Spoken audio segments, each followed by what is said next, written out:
In this video, I'm going to work through a vast majority of the odd problems that are on the first semester final cumulative review. So let's just start with problem number one. It's an absolute value problem, and it has an equal sign. So before we figure out which rule we follow, we have to clear everything away from the absolute values. So got a couple of algebra steps going here. The first one I've got to do is subtract 3. And I'm left with 2 times the absolute value of x minus 1 equals 26. Now the next step is get rid of that 2. So I'm going to divide both sides by 2. And I've got absolute value of x minus 1 equals 13.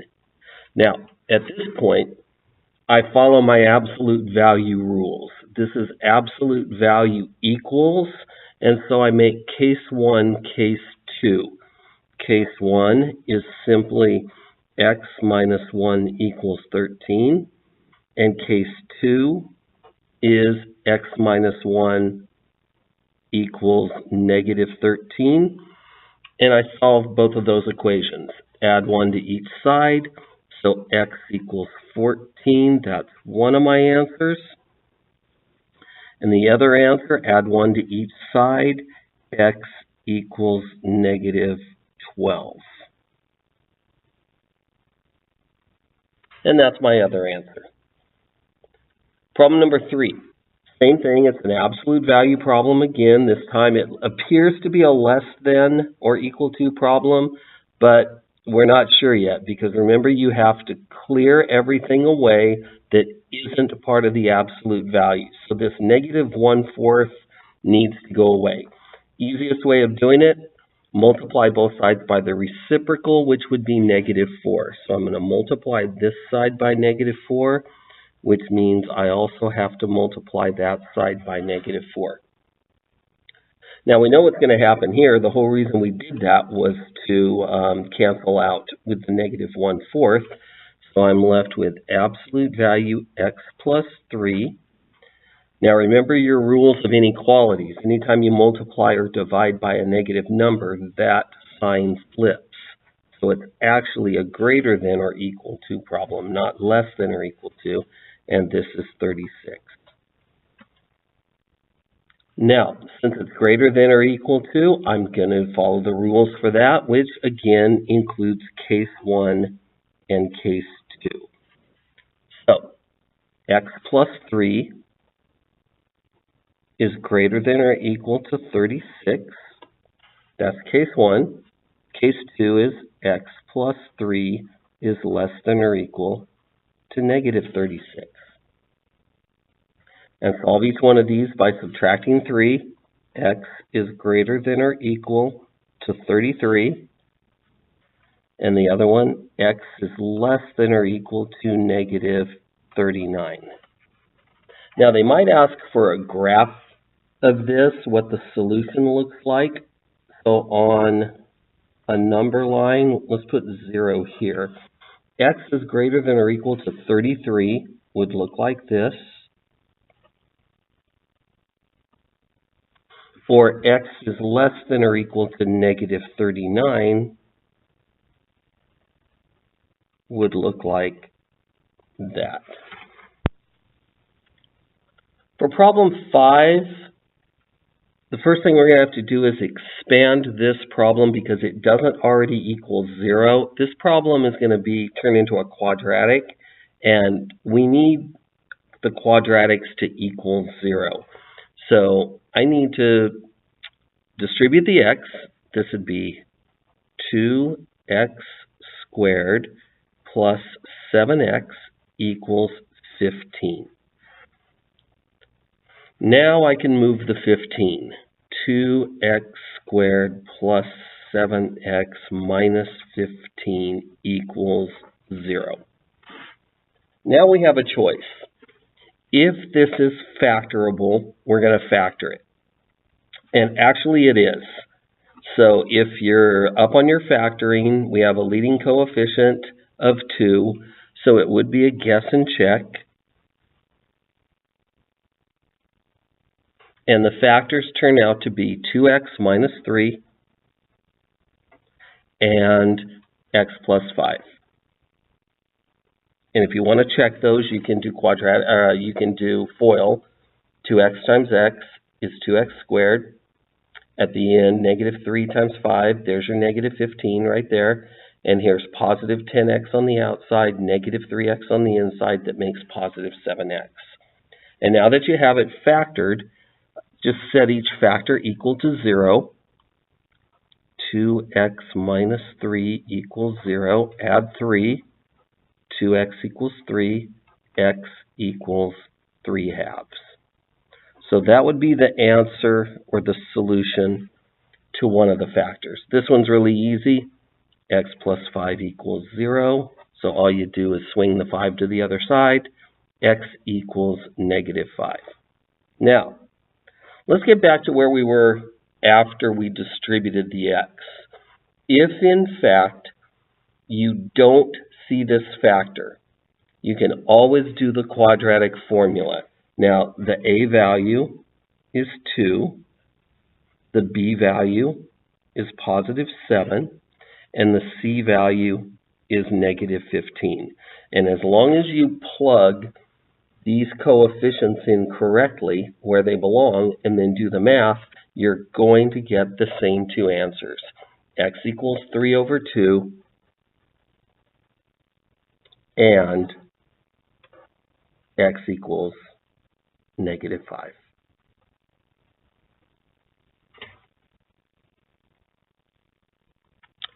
Problem number 7. Find the zeros. Now this is just another way of saying solve the problem just like this. It's a quadratic again because it has x squared, but put 0 in the case of y. 0 equals x squared minus x minus 12.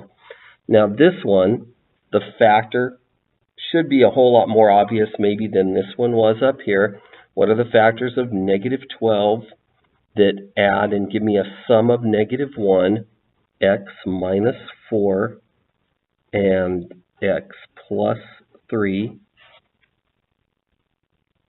which simply means my two solutions are x equals positive 4 and x equals negative 3.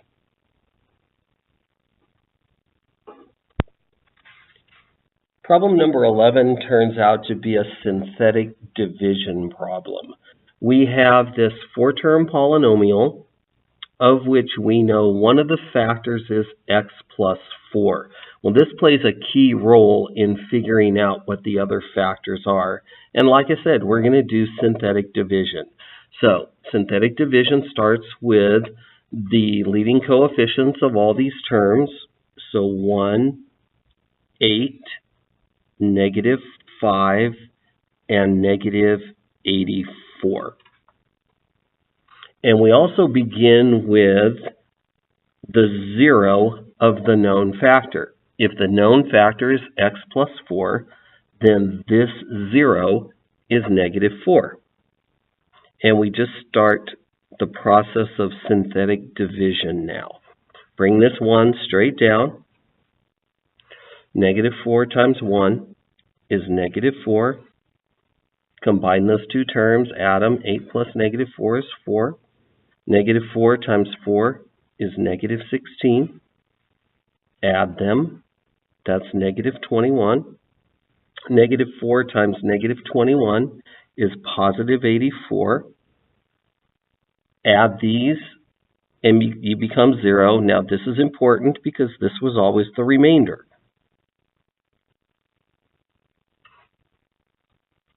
So what we've done is we have reduced this 4-term polynomial by one term. So this wouldn't be 1x cubed anymore. It would be 1x squared. And this would be plus 4x. And this would be minus 21. Now this is easily factorable. The factors of negative 21 that add up to 4 are x plus 7 and x minus 3. Now don't forget the factor that we knew all along was x plus 4, so we have to include that. So x plus 4. So here's g of x in its factored form. Now, if they wanted to know solutions or zeros, then we would just go one step further and say x equals negative 7, x equals positive 3, x equals negative 4. So it just depends on what they want. Do they want the factors or do they want the solutions? Problem number 15 actually starts off as a division problem. So the very first thing I did was I changed division to multiplication and I flipped the second fraction. So that step has already been done. Now I just need to factor and then reduce anything I possibly can. So each one of these parts of the problem needs to be factored. X squared plus 7x minus 8 is factorable to x plus 8, x minus 1. 2x squared minus 3x has a greatest common factor of x, and I'm left with 2x minus 3. 2x squared minus x minus 3 is a guess and check factor because of the leading coefficient of 2. I'm going to put a 2x there. I'm going to put an x there. And the combination that works is 2x minus 3 with x plus 1. And then down here, this denominator is a difference of perfect squares. X plus 8 and x minus 8. Okay, now that every part of this problem has been factored, now I'm looking for things that can reduce. I've got these two x plus 8s. They can reduce to 1. I've got these two 2x minus 3s. They can reduce. And that's pretty much it. Everything else that's left in the problem is just part of the answer. And you can leave it in factored form. So the answer would be x minus 1 times x plus 1 over x times x minus 8. And that's your answer. Problem 17 finds us adding two fractions. And adding a couple of fractions is a whole lot more difficult than multiplying or dividing because you have to have common denominators. Now, x minus 6 and 6 minus x are not common denominators, but there is an easy way to get this 6 minus x to turn around and be x minus 6. And that's simply multiply this fraction by negative 1. So that's actually what we're going to do. This fraction gets multiplied by negative 1. Now what that really does is just two things. It doesn't do anything to this first fraction. It changes this plus sign to a subtraction sign.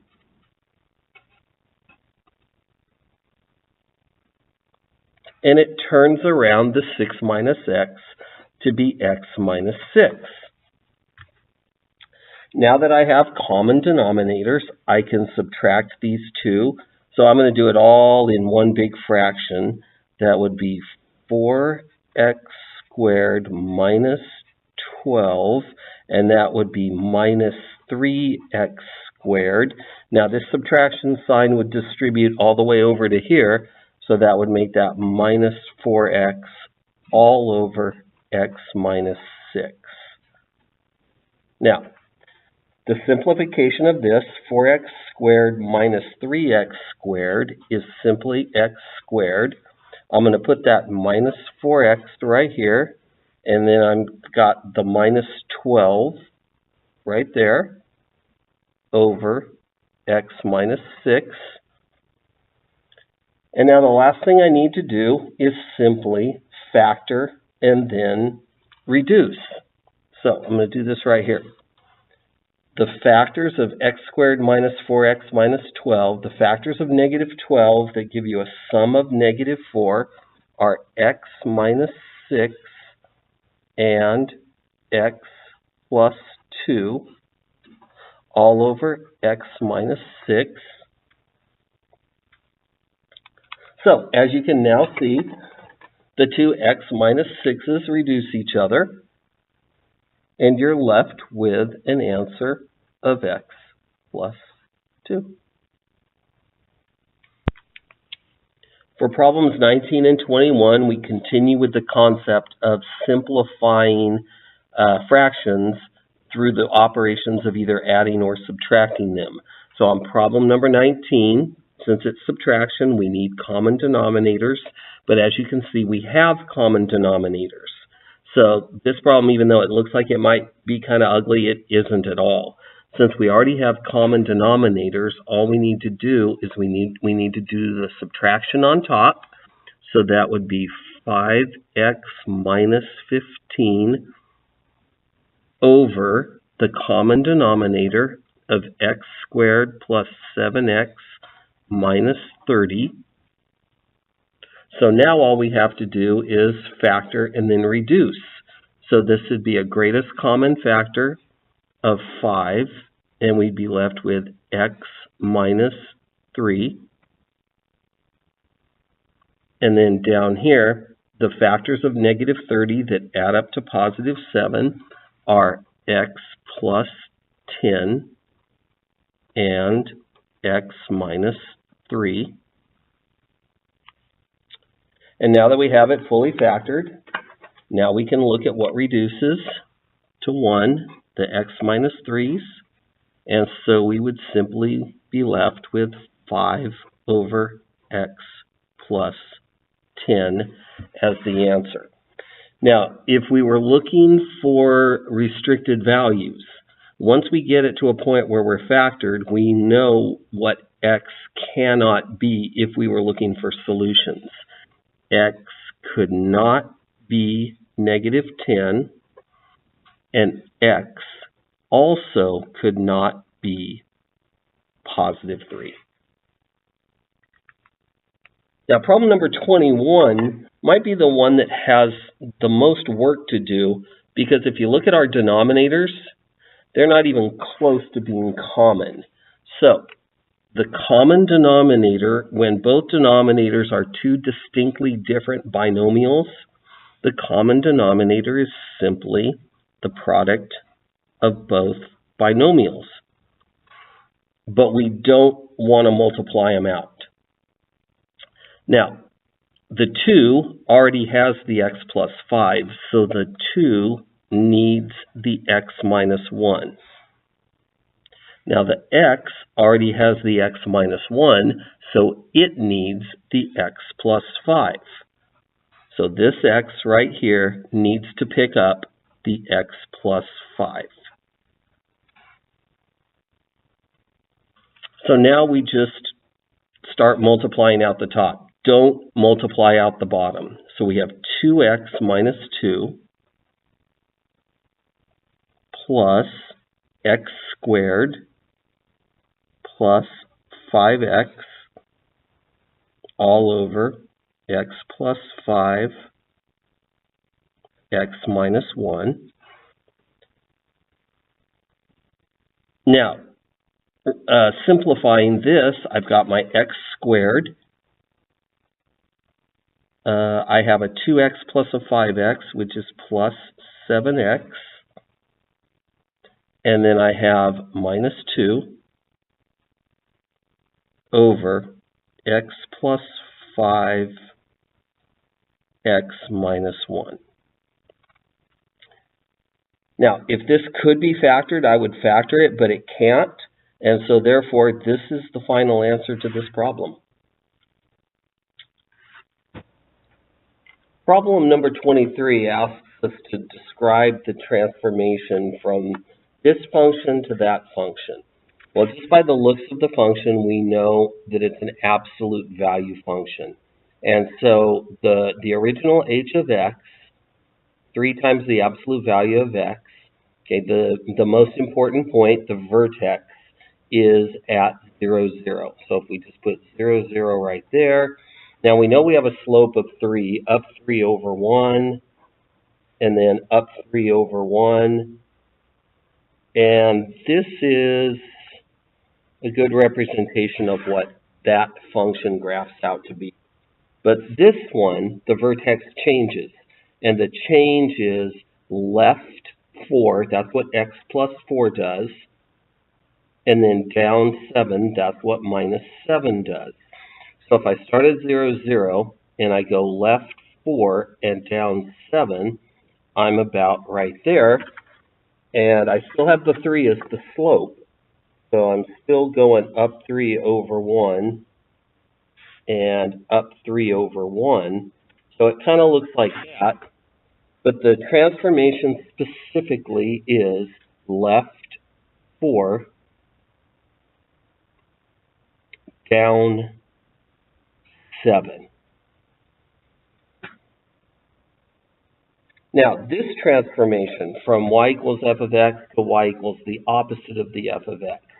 So really what we're doing is we're changing the y value from what it used to be to the opposite of the y value. So when you change the y value from what it was to its opposite, you wind up reflect across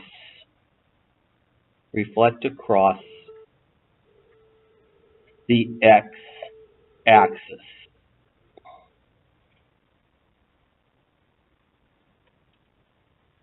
Now, problem number 27 is a work problem. We've got one person who can do the job in 10 hours, so their rate is 1 over 10. The other person can do it in 6 hours, so their rate is 1 over 6. We want to know how many hours would it take them if they were working together. So this is the setup. There's different ways of setting it up. This is the way I have my class set it up. And since we have an equation, and we need to multiply through by the least common multiple. So with a 10 and a 6, the least common multiple would be 30. So I'm going to multiply every part of this equation by 30.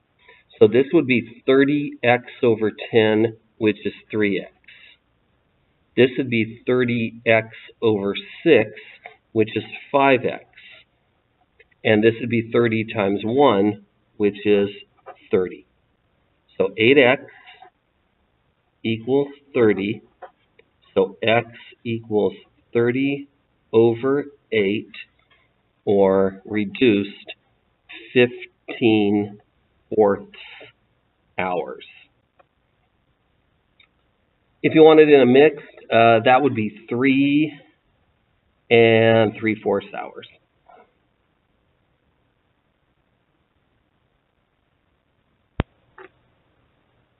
Problem 29 asks you to make a modified box and whisker plot. Now, I've done some of the work already. Here's the data set right here. There are 9 numbers, and so in order to find the median, which is where you would start, take n plus 1, so 9 plus 1 is 10, divided by 2 is 5, so that means the 5th number is the median. 1, 2, 3, 4, 5, there we go. You can see I circled it. The median is 19. Now we need to work on the first quartile, which is the middle of the lower half. So if you work your way in, the middle of the lower half is the average of 15 and 18, which is 16.5.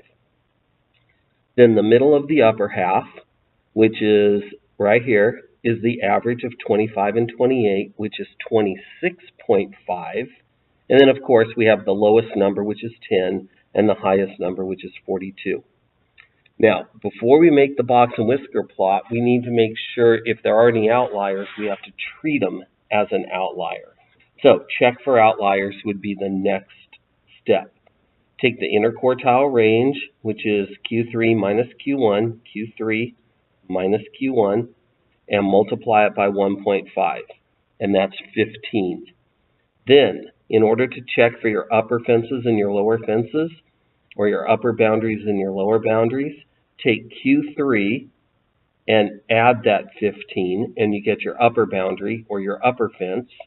Take Q1 and subtract the 15, and you get your lower boundary or your lower fence. So what that's shown us is anything over 41.5 is an outlier, and so this 42, our highest number, is an outlier. So we have to show it as an outlier. So we pick where 42 would be on the scale, and we show it as an outlier. And then the rest of the box and whisker plot is just made up of the other numbers. The lowest number is 10, which we're going to put right here. The first quartile is 16.5. So we're going to say that that's approximately right there, a little bit past 15. The median is 19, almost to 20, but not quite. The third quartile is 26.5, so a little bit past 25. Now here's where we have to be a little bit careful. Remember, we've already shown 42 to be legally an outlier. So I don't take the line all the way up to 42. I stop it at the highest number that isn't an outlier, which is 28. So I'm going to put my dot right at 28, which is about right there, and I'm going to connect, and there's our modified box plot that actually shows the number 42 as an outlier, as it should be. Problems 31 and 33 take us into our statistics unit. What we have on problem number 31 is some data that is normally distributed, follows a normal model with a mean of 1800 and a standard deviation of 130. So what I did was I took that bell curve or that normal model and I broke it into 3 sections above and 3 sections below the mean, and I marked every section as a standard deviation of 130. So this is 1800 plus 130 plus another 130 plus another 130. This is 1800 minus 130 minus another 130 and minus another 130. And I also put in the appropriate percentages for these sections according to the 68, 95, 99.7 rule. Now, the question ultimately is, what percentage of the apartments in this distribution rent for anywhere between $1,540 a month to $1,930 a month? Well, all we have to do is add up all the sections that actually belong in that distribution. So, from 1,540 to 1,930 would be this section, which is 13.5, plus this section, which is 34, plus this section, which is 34, and that equals 81.5%. And that's the answer. 81.5% of all apartments in this area rent for anywhere between $1,540 to $1,930 per month. Now on problem number 33, what if you had an apartment that had a z-score of negative 1.2? How much does that apartment rent for? So negative 1.2, if you wanted to zero in a little bit, it would be below negative 1, but not to negative 2, so it would be somewhere around right here.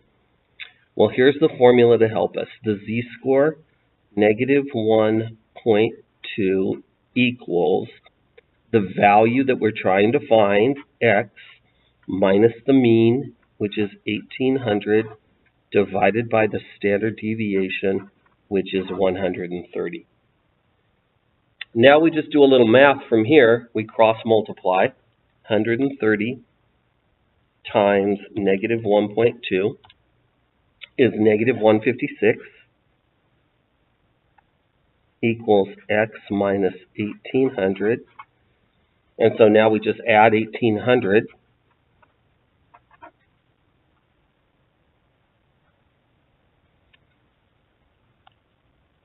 And that apartment rents for $1,644 per month.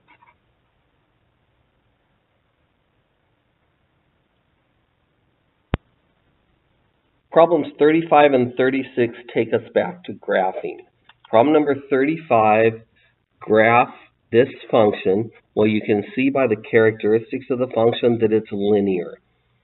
There's no absolute value bars, there's no exponents. This is a linear function.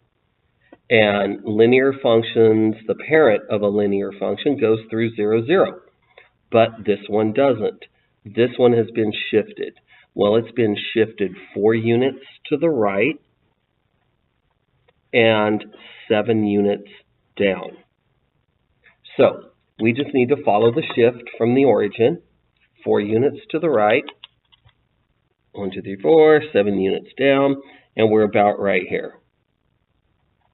Now remember, this is a linear function, so all we need to do now to complete the graph is follow the slope. So if we went up 2 over 5, we'd get somewhere about right there, and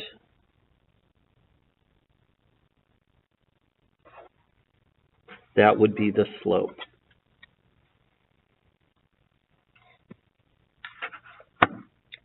Now problem number 37 is an absolute value function. So absolute value functions make V's, and the origin is, the vertex is usually right here at the origin, but again, this one's been shifted.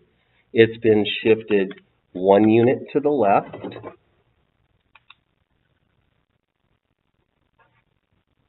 and 4 units down. So take that origin where the vertex used to be, go 1 left and 4 down, and that's the new vertex.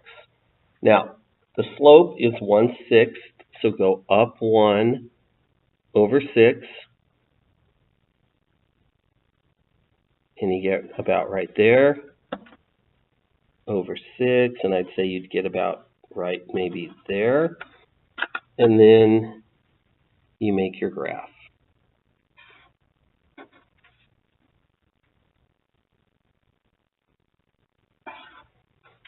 And if I had graph paper, it might be a little bit nicer, but that's essentially what the graph is.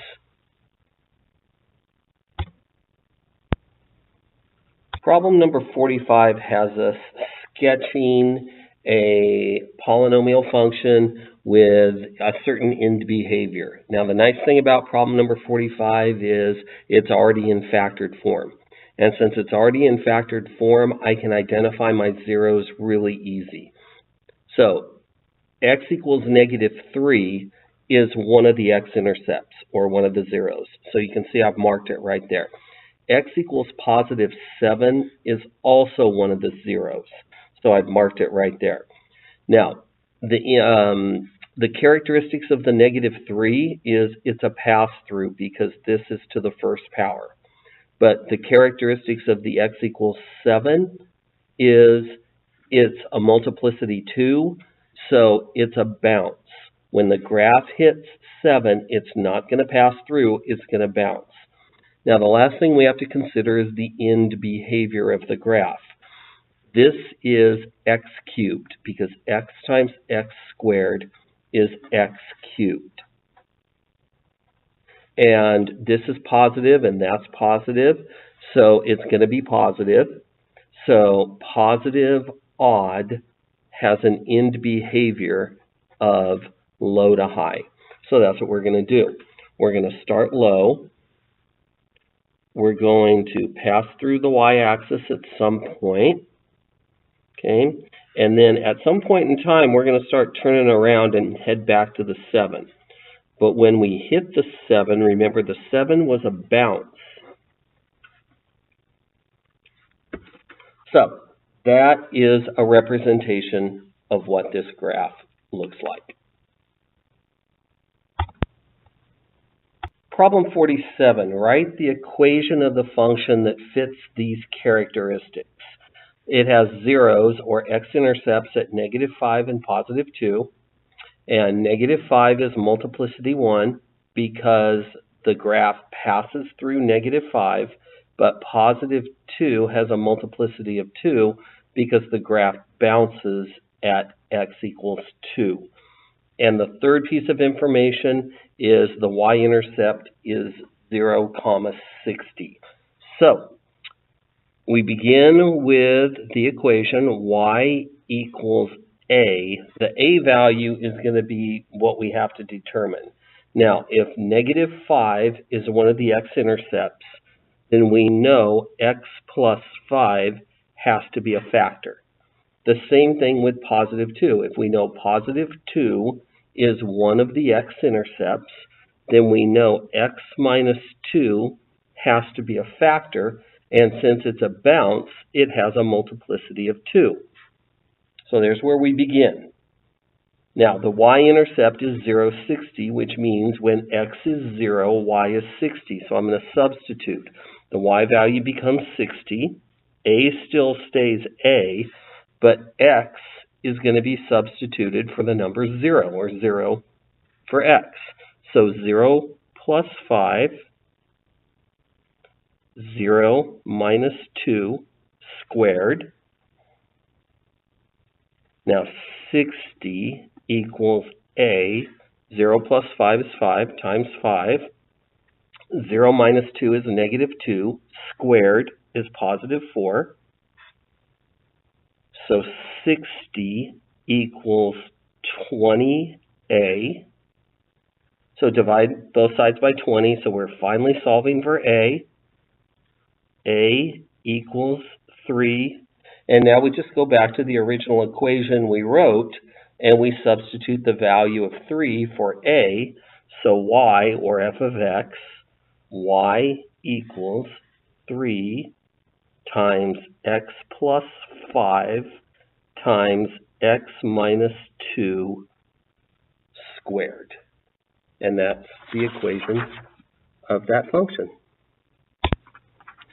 Problem number 49 is another graphing problem and asking about the graph, this time about the asymptotes. It's a rational expression, and here's the parent function. F of x equals 1 over x. Here's what the graph would look like of the parent function, and more importantly, the asymptotes. The asymptotes would simply be the x-axis and the y-axis. But as we can see in the equation, like so many other equations we've dealt with, there has been a shift, and that shift has been 6 units to the right and 4 units down.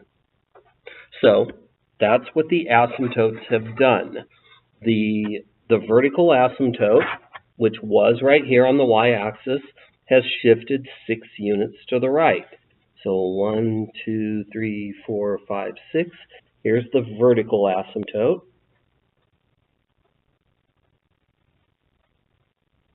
And the horizontal asymptote, which used to be the x-axis right here, has shifted 4 units down.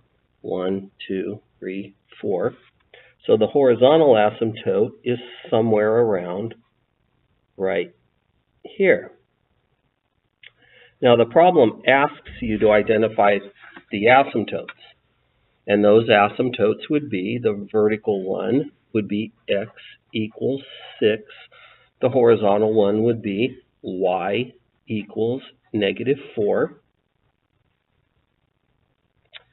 But just finishing off what the graph would actually look like, we're going to go the intersection of the asymptotes right here, going to go out a little bit more because there's a 2, not a 1 up there. So all that's going to do is push this point out a little bit more, and we're going to stretch out to meet, well, we don't really meet the asymptotes because we never really touch them, but we do get really, really close.